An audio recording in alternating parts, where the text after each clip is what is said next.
my people, my family members, they died in this house.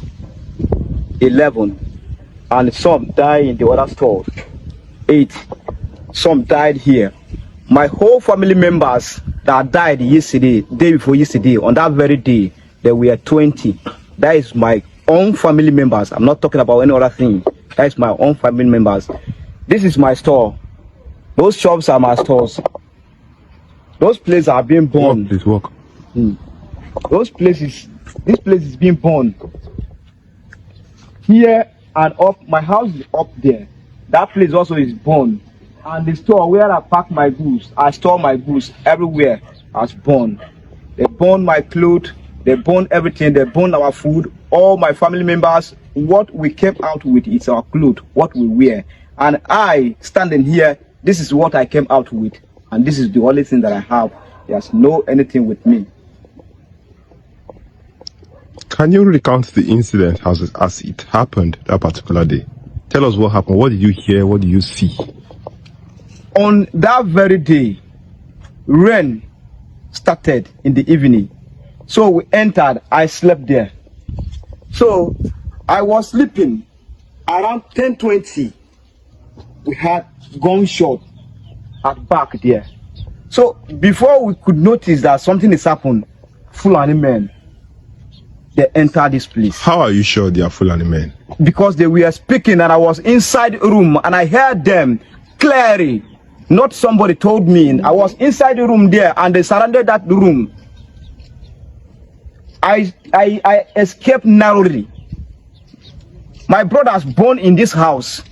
Some escaped. My dad born in this house. Hi, good morning. So, why does the president have to tell us that he is clearing his schedule to go to Benue? You're clearing your schedule to go to Benue. You wanted to go to Kaduna to commission projects by the governor of the state because the governor does not have hand to commission projects. So you have to tell the Nigerian public that, look, it's not like I plan to go to this Benue. It's not like I plan to be there, but I'm going to just clear my to tell you that I have other things I'm doing. I'm busy. But because people have been shouting, go to Benue, go to Benue, go to Benue, go to Benue, okay. I will just try and go there. You see the things I've been doing. That is what it sounded like to me. Well, maybe you could say I'm just a critic of the government and nothing spectacular about him telling us that he has a schedule that he needed to attend to, but he needed to, clear it in order to be in Benue. But see, we've seen people cancel an entire trip to other countries. Say, for instance, there's an African Union program that's happening in South Africa or in Abidjan.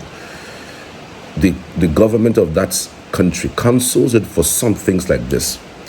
We've seen severally governments and the presidents of countries, United States, UK, Germany, cancel their trips to different very important strategic meetings.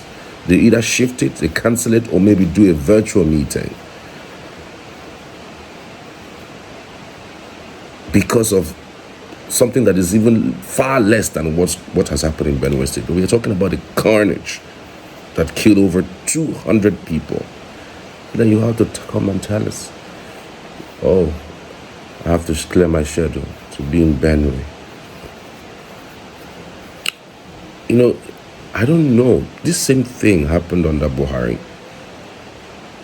And it had to take pressure upon pressure upon pressure upon pressure before Buhari visited some of these places that had issues with security. In fact, under Buhari, it was heightened. It almost seemed as if it was a state-sponsored terrorist attack on communities. But here we are again. Is it what happens to a leader when he gets into that space?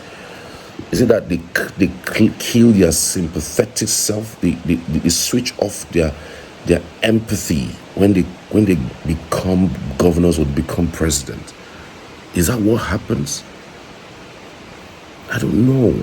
It took the sound bites, it took the gong, it took people who are on the streets of Aso Villa to shout, President, go there and visit them, show them you care, for you to think that you will need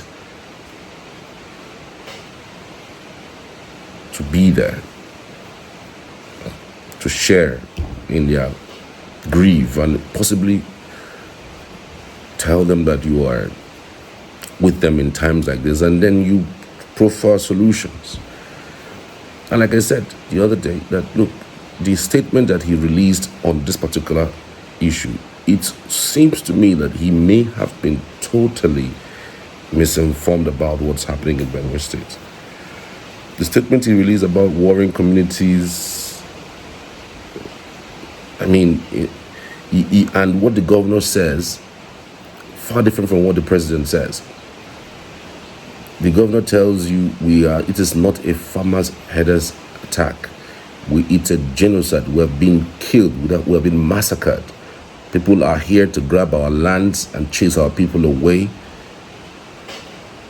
And some persons are also talking about the fact that there might be some resources that they have found in Benue, and they needed to clear out those places so that those people would not have any reason to think about resources when, they have been decimated or they have been killed.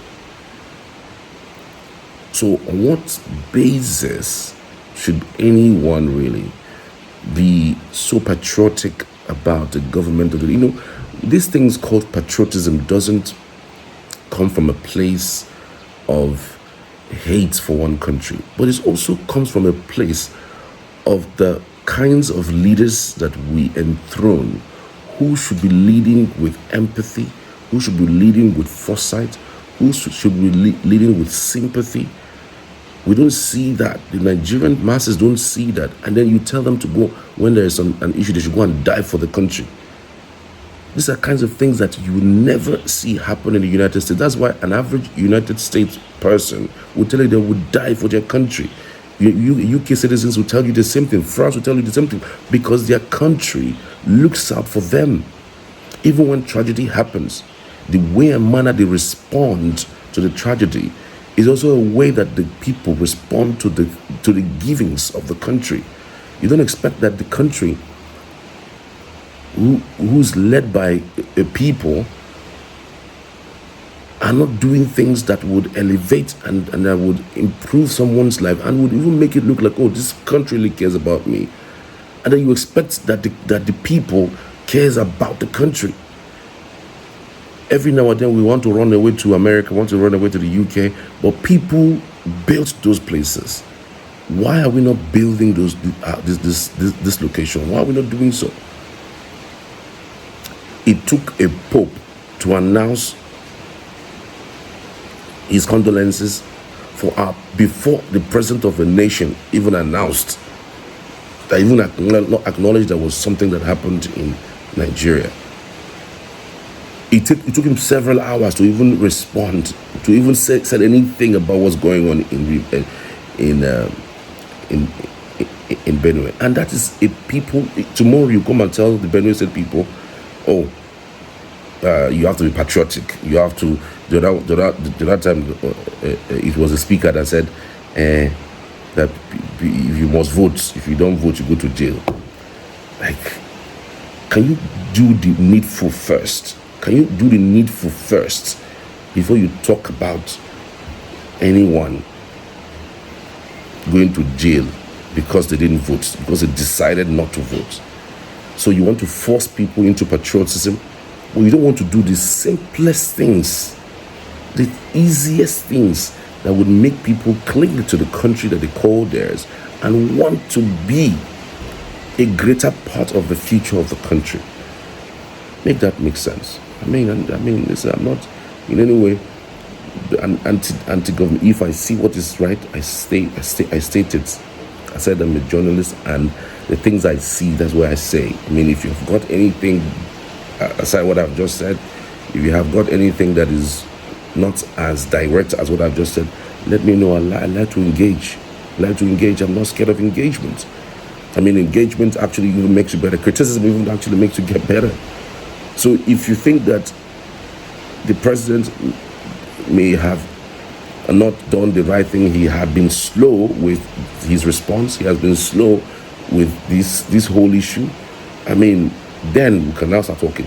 If this attack happened once, and that very once he went there and did the things that he should be doing before this tomorrow, like this thing he's going to go and do tomorrow now is, I heard he's going to do a town hall to hear people's voices and everything, blah blah blah blah blah. If this thing had happened, the first attack that we had, I think 2 months ago or so, I'm not sure this thing would have continued. But he allowed it to linger, to stay this long, and then now you are telling us you want to clear your schedule to be in Benue. President, please, you're the president of this country. Those things, those projects that the governor of Kaduna State had commissioned or had built can wait for years. You can send somebody to go and represent you. You mustn't have to be there. And face the security situation of the country and deal with it headlong. Please. My people, my family members, they died in this house. 11. And some died in the other stores. 8. Some died here.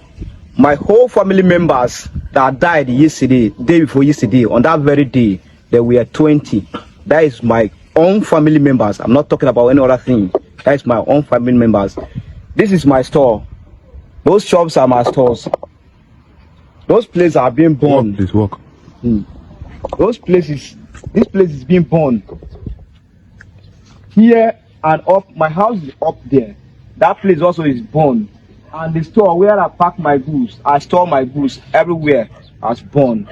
They burned my clothes, they burned everything, they burned our food, all my family members. What we came out with is our clothes, what we wear. And I, standing here, this is what I came out with. And this is the only thing that I have. There's no anything with me. Can you recount the incident as it happened that particular day? Tell us what happened. What did you hear? What did you see? On that very day, rain started in the evening. So we entered, I slept there. So I was sleeping around 10:20. We had gunshot at back there. So before we could notice that something is happened, Fulani men, they entered this place. How are you sure they are Fulani men? Because they were speaking and I was inside the room and I heard them clearly. Not somebody told me. I was inside the room there and they surrounded that room. I escaped narrowly. My brothers born in this house. Some escaped. My dad born in this house.